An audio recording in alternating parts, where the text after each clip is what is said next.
जय भीम, जय भारत, जय संविधान, जय मंडल, जय जोहार, जय विज्ञान। आज का जो लाइव है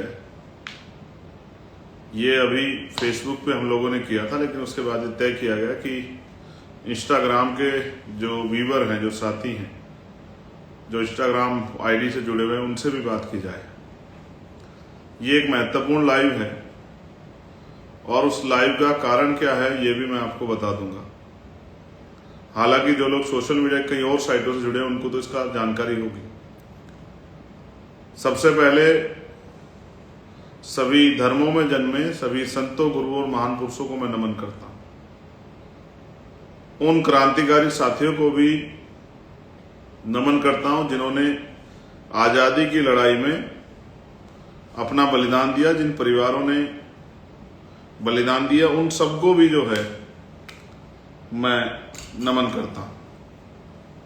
साथ साथ देश के किसानों को जो देश का पेट पालते हैं, देश के अन्नदाता हैं, देश के मजदूरों को जिनकी वजह से बड़ी बड़ी बिल्डिंगें खड़ी हैं, जिनका खून पसीना शामिल है, जिसके कारण जो है महाराजाओं के महल और गरीबों की झोपड़ी तक बनी है, उनको भी नमन करता हूं। देश की वीरांगनाओं को और देश की आधी आबादी महिलाओं को, बहनों को भी साधुवाद करता हूं, जय भीम करता हूं, नमस्कार आदाब करता हूं। सम्मानित साथियों, 11 सितंबर 2024 दिल्ली रामलीला मैदान। एक महीने पहले लगभग मैंने आपसे कहा था कि दिल्ली में रामलीला मैदान में एक ऐतिहासिक आंदोलन, आरक्षण बचाने के लिए, संविधान बचाने के लिए, लोकतंत्र बचाने के लिए, अपने अधिकारों की रक्षा के लिए और बहुजन समाज पे होने वाले जुल्म जाति खत्म कराने के लिए हम लोग कर रहे हैं। मैं बस आपसे ये अपील करने के लिए आया हूं कि हमेशा की तरह इस बार भी मैं आपका इंतजार दिल्ली के रामलीला मैदान में 11 सितंबर को सुबह 10 साढ़े 10 बजे करूंगा। मैं आपसे हूं और आप मेरी ताकत हैं। भीम आर्मी आजाद समाज पार्टी के साथी, मेरे बहादुर योद्धा, मेरी हिम्मत, मेरी ताकत, मेरा गरूर। मैं आपसे आग्रह करूंगा, जो जहां से मुझे सुन रहा है, आज, कल, परसों, तरसों, चौथे दिन, जहां तक मेरी आवाज पहुंच जाए, एक दिन के लिए स्वाभिमान सम्मान के आंदोलन में योगदान देने के लिए दिल्ली जरूर आना। ट्रेन, बस, व्यक्तिगत साधन, छोटी गाड़ी। पिछली बार तो बहुत सारे साथी पैदल ही, और भोपाल के आंदोलन में तो छोटी छोटी बच्चियां, 4 साल की, 5 साल की, 6-6 साल की बच्चियां स्वतः ही अपने परिजनों को लेकर भोपाल के लिए कूच कर गए थे। उनको देख के सोए हुए समाज में भी ये भाव पैदा हुए कि जब छोटी छोटी बच्चियां समाज के अधिकारों को बचाने के लिए और अपनी मांगों के लिए दिल्ली, भोपाल जा सकती तो हम क्यों ना जाएं। उसी तरह दिल्ली में जब जब मैंने आपको बुलाया, चाहे दिल्ली में सतगुरु रविदास जी महाराज का गुरुघर टूटा हो तब, या फिर उसके अलावा एनआरसी के आंदोलन हो तब, या 21 जुलाई को जब मेरे ऊपर गोली चली, 4-4 गोली, और उसके बाद बहुत सारी मांगों को लेकर आप लोगों ने दिल्ली में जब कूच किया, पूरी दिल्ली ने देखा कि किस तरह से आपने अपनी शक्ति का एहसास कराया। आज फिर जिस तरह से समाज पे विपदा आ पड़ी है और 75 साल की आजादी में जो बहुजन समाज के लोगों को मिलना चाहिए था वो भी नहीं मिला। उसके साथ साथ जुल्म जातीय अन्याय लगातार जारी है। कहीं कोई जाति धर्म के आधार पर महिलाओं पर शोषण करता है, कहीं बच्चों की पिटाई करता है, कहीं जो है बुलडोजर चला के हमारे घर को जमींदोज कर देता है, कहीं धर्म के नाम पे हिंसा फैला के हमारे लोगों की हत्या की जाती है, मॉब लिंचिंग की जाती है। हमें जो अधिकार मिले हैं, आरक्षण, नौकरियां, एजुकेशन, हेल्थ, उन अधिकारों को जिस तरह से खत्म करके सब निजीकरण की भेंट चढ़ाया जा रहा है। जिस तरह से बैकलॉग नहीं पूरा किया, 2 अप्रैल 2018 के मुकदमे वापस नहीं लिए गए, और भी बहुत सारे ऐसे विषय हैं जिनका जवाब सरकार से मांगना है।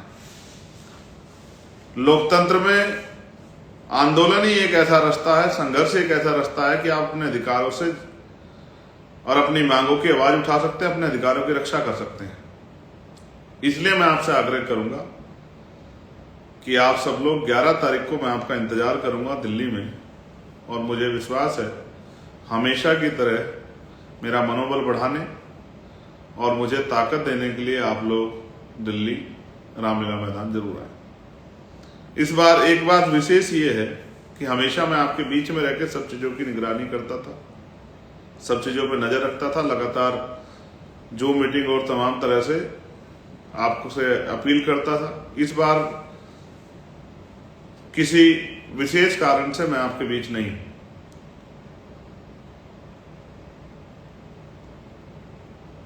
विशेष कारण भी मैं आपसे बता दूंगा, लेकिन साथ साथ मैं आपसे कहना चाहता हूं कि जब मैं यहां नहीं हूं तो मेरी आपकी जिम्मेदारी ज्यादा हो जाती है।